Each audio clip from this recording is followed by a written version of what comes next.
Hello hi friend, नमस्ते प्रणाम। मैं सोनी त्रिपाठी और घूंघट वाली भाभी स्वागत करती हूँ अपने यूट्यूब के चैनल में। कैसे हैं आप लोग? मैं तो बहुत अच्छे से हूँ। माता रानी से मनाती हूँ आप लोग भी जैसे रहिए, जहाँ भी रहिए मस्त रहिए, अपने अपने काम में व्यस्त रहिए। थोड़ा सा टाइम निकाल के हमारा वीडियो देखा कीजिए। आज हम आप लोगों के लिए बहुत ही प्यारा भजन लेकर आई हूँ। आप लोग मेरे भजन को सुनिएगा और मेरा भजन आप लोग को थोड़ा सा अच्छा लगेगा तो प्लीज़ शेयर, लाइक और प्यारे से कमेंट में ज़रूर बताइएगा। मेरी मम्मी का बताया हुआ भजन है, शायद आप लोग जानते होंगे, जानते हैं तभी, नहीं जानते हैं तभी मेरे गीत को सुनिएगा। और आप लोगों को पसंद आए तो आप लोग इसको खूब लिखिए, गाइए। मुझे सुनने में अच्छा लगता है हमारे द्वारा गाया हुआ गाना, अगर जो आप लोग गाते हैं तो चलिए मैं आप लोगों को गाना सुना रही हूँ। छोटा भजन है।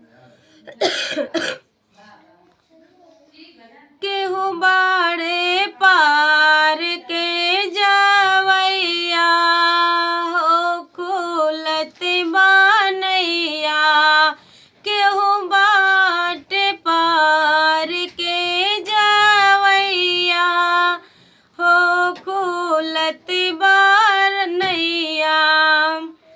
कवन रहिया रामा गइले, कवन रहिया लक्ष्मण गइले, कवन रहिया रामा गइले, कवन रहिया लक्ष्मण गइले, कवन रहिया गइली सीता मैया हो खुलत बनैया, कौन रहिया गइली सीता मैया हो खुलत बनैया।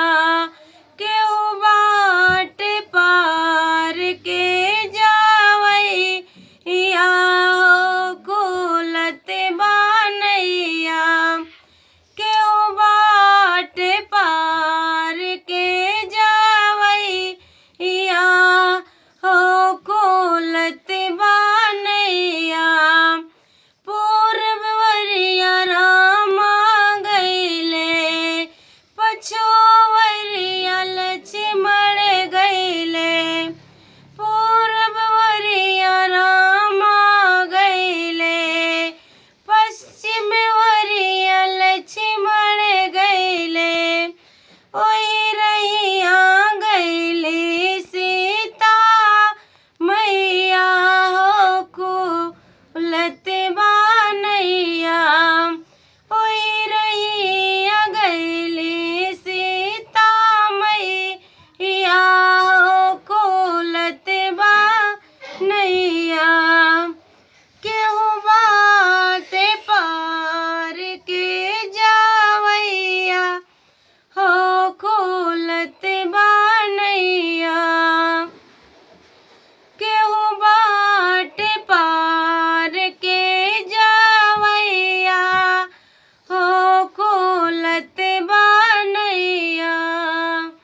एही पार गंगा बहे, ओही पार यमुना बहे, एही पार गंगा बहे, ओही पार यमुना बहे, बिचवा में बहे सरजू मैया हो खुलत बनैया, बिचवा में बहे सरजू मैया हो खुलत बनैया।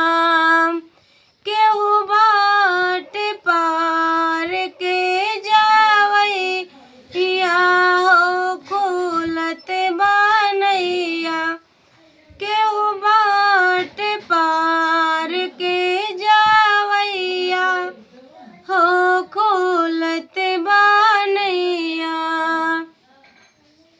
आप लोग बताइएगा कि आप लोगों को हमारे छोटा सा भजन कैसे लगा।